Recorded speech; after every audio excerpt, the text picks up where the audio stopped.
Assalamualaikum warahmatullahi wabarakatuh. Di Semangka Sera Channel hari ini kita akan bahas konflik Kamboja bagian yang kedua. Masih ada Suci di sini untuk membahas. Silakan diikuti ya, kelas 12. Yuk. Nah, tadi kan ada konflik ya. Konflik.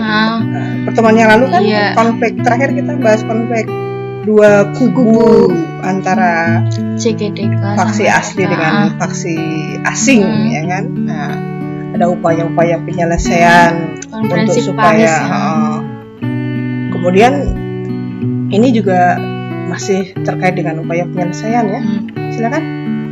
Dan karena konferensi Paris nggak berjalan dengan lancar, dalam artian gagal, akhirnya ASEAN secara non formal ini non formal artinya memang sengaja untuk dilakukan pembicaraan yang non formal. Kemudian ASEAN berusaha secara multilateral dan bilateral. Dia juga melaksanakan GIM yang terjadi di Jakarta. Ada GIM 1, GIM 2. Jakarta informal meeting di Bogor ya. Iya, yang diprakarsai oleh Menteri Luar Negeri Indonesia Ali Alatas dan sama Nguyen Co Thach itu Menteri dari Vietnam, Menteri Luar Negeri. Sama tujuannya untuk mendamaikan, mencari solusi-solusi. Tapi memang di GIM 1 memang dicari dengan pertemuan yang sangat non formal ya, non formal. Kemudian pembicaraannya juga agendanya juga masih agenda masih mereka bisa mempertemukan. Yang hadir ada Hun Sen, terus ada Heng Samrin, terus ada anaknya yaitu Pangeran Rina, putra pangeran ini ya, pangeran dari Norodom Sihanouk. Norodom nggak bisa hadir soalnya dia sebagai tamu istimewa dari Presiden Soeharto ya. Tapi kan tetap di Indonesia. Tapi dia sebagai tamu istimewa. Tahu nggak kira-kira kenapa, ada alasan apa kenapa dia tidak ini hadir? Atau mungkin kan di sana ada lawannya? Iya, karena ada lawan sana. Tapi tetap dia di Jakarta karena cuman di sini namanya informal sehingga hal-hal yang seperti itu yang mungkin bisa terjadi dengan cara. Yang penting mereka ada itikat untuk mau berbicara, mau duduk bareng ya. Mau duduk bareng itu itikat yang luar biasa. Kemudian ada lagi. Kemudian ada alasan Soviet, alasan pelaksanaan GIM bagi Soviet. Yang pertama, meredakan ketegangan antara Amerika dan Uni Soviet. Maksudnya biar kedua negara tidak berseteru terus. Artinya ini masalah GIM ini juga dianggap positif oleh Uni Soviet, maksudnya seperti itu. Terus yang kedua, untuk mendekatkan hubungan antara komunismenya Mao sama komunismenya Soviet. Artinya ada keuntungan yang diperoleh di samping keuntungan yang didapat oleh Kamboja. Bagi yang lainnya juga ya, bagi kubu-kubu yang lain, bagi kepentingan internasional yang lain juga ada untungnya juga ya, ada keuntungannya. Dan yang ketiga ada muncul tanda-tanda RRC dan Vietnam akan menangani perang saudara antar Vietnam dan Kamboja. Keempat, ada invasi Vietnam di Kamboja semakin memperberat perekonomian Vietnam karena mungkin buat biaya perang dan biaya lainnya membuat kemerosotan ekonomi. Berarti Vietnam harus berpikir panjang ya. Mendesain ulang ini ya, langkahku untuk menginvasi bukan biaya yang murah ya, mahal. Makanya ada penyadaran. Dan yang kelima, ada Khmer Merah merasa kalian berperang soalnya dia kuat dalam politik tapi militernya kurang. Khmer Merah. Soalnya ini juga untuk pembelajaran juga. Ya, suatu ketika mesti membuat sebuah kemiliteran yang lebih modern. Ya. Memang bisa menandingi. Iya. sebuah kasus sejarah itu memang harus dihadapi dengan kepala dingin, dipelajari kepala dingin, diambil hikmahnya untuk masa depan lebih baik. Itu baru pembelajaran sejarah ya. Bukan masa depan yang membawa dendam, apalagi kesuraman, tapi gimana mengoreksi peristiwa masa lalu itu supaya ke depan lebih baik. Gitu, ya.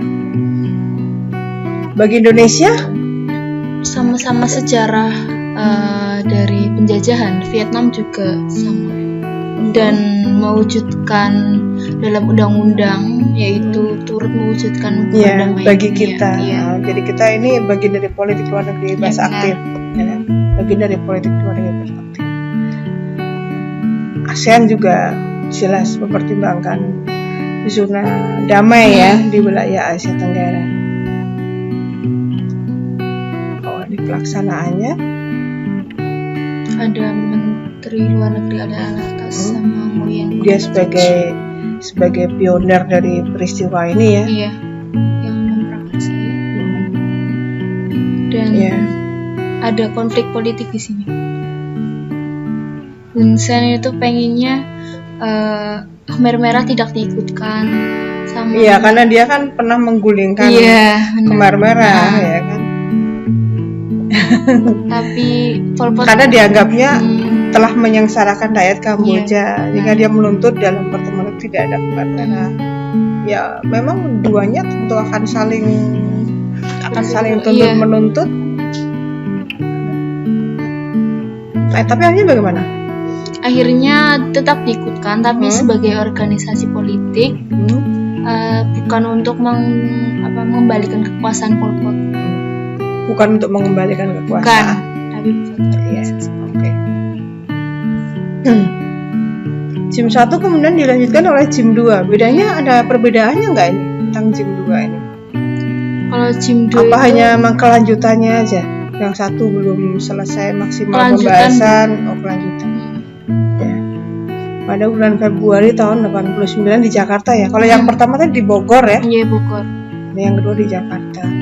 Membahas tentang pengaturan pembagian kekuasaan antara pihak pemerintahan koalisi demokrasi Kamboja, dan berarti mulai ada win-win solution untuk membaginya bagaimana ini gitu ya.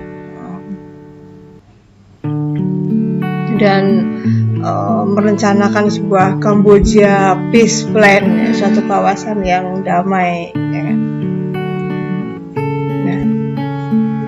Nah, terus karena hasil Jim yang sebelumnya yaitu pengen membuat pemerintahan sementara, akhirnya membuat UNTAC berdasarkan resolusi Dewan Keamanan PBB. Situ Indonesia juga berkontribusi dalam memberikan kontingen Garuda Indonesia sebanyak 2.000 personil militer, dan kemudian PBB melaksanakan perundingan yaitu di Tokyo pada tanggal 4 Juni 1990. Akhirnya Vietnam juga meninggalkan Kamboja pada tahun 89. Dan Kamboja berganti nama dengan Kamboja. Terus juga habis itu Buddha menjadi agama resmi negara. Dikembalikan fakta-fakta sejarah masa lalu yang memang menjadi ciri kebudayaan. Kemudian PBB tampil sebagai pemerintahan yang mengawasi ya, ada UNTAC. Dan kemudian karena ada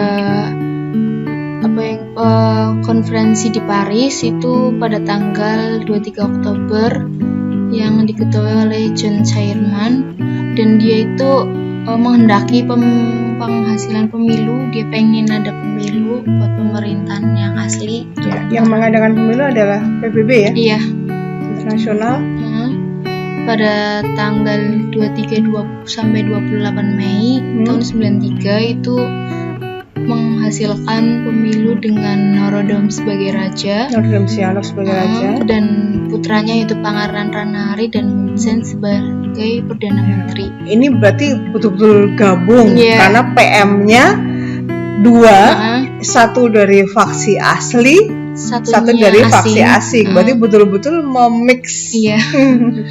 Ya. Memang ada dalam sejarah-sejarah internasional itu yang sebuah penyelesaian sebuah kasus harus mendudukkan dua kekuatan sekaligus. Ya, ini saya pikir lebih adil. Benar. Lebih adil. Karena kalau nggak seperti itu konflik kan berkepanjangan. Dan tampak di sini dalam pemerintahan yang dihasilkan tidak ada kekuatan Khmer Merah. Ya, tidak ada kekuatan Khmer Merah. Ya. Juga PBB juga mengawasi pemulangan pengungsi, karena memang pengungsi untuk kasus Kamboja itu memang sampai ke Thailand dan sebagainya. Ada lagi yang harus kita bahas? Dan ada akibat konflik. Komunis Vietnam tetap memihak Uni Soviet dan komunis Kamboja tetap kepada memihak Republik Rakyat Cina seperti sejarah dulunya. Hanya kemudian kalau Uni Soviet sudah runtuh, sudah nggak ada yang dipihaki lagi. Kedua ada konfrontasi antara Cina dan Vietnam. Awalnya kan Cina mendukung Vietnam, tapi karena Vietnam menginvasi Kamboja, akhirnya Cina mendukung Kamboja dan malah tidak suka dengan Vietnam. Ketiga ada Amerika memiliki dendam dengan Vietnam dan akhirnya membantu Pol Pot. Dan hal itu dibuktikan dengan ada Margaret Thatcher, Jimmy Carter, dan Ronald Reagan tetap mendukung rezim Pol Pot walaupun dia sudah jatuh. Tapi sebenarnya itu pendukung bukan dalam arti mendukung dalam pola ideologi, bukan ya. Tapi memang karena biasa kalau ada satu kekuatan menjadi lawan maka bukan mendukung dalam konsep ideologi. Kalau dalam konsep ideologi nggak mungkin demokrasi mendukung sebuah kekuatan komunis, nggak mungkin. Selanjutnya ada Cina menyumbangkan senjata untuk Pol Pot. Ini pernah terjadi. Jadi yang konsep-konsep dalam akibat konflik itu adalah beberapa peristiwa yang memang pernah menyertai ketika konflik di Kamboja sedang terjadi. Tapi sekarang alhamdulillah ya wilayah tersebut sudah damai, sudah mulai mengenal demokrasi dan sedikit demi sedikit komunisnya kurang begitu tidak begitu tajam seperti itu dan sudah masuk ke ASEAN. Syarat masuk ASEAN itu tidak boleh komunis. Ya. Kalau dia udah masuk ke ASEAN berarti bang sudah selesai permasalahan. Sudah selesai kita untuk yang penyelesaian ini ya. Temanya di part 2 ini penyelesaian konflik. Terima kasih kelas 12 atas perhatiannya. Mohon maaf kalau ada salah tulis dan salah kata. Kita akan ketemu lagi di materi yang akan datang. Terima kasih. Assalamualaikum warahmatullahi wabarakatuh. Waalaikumsalam.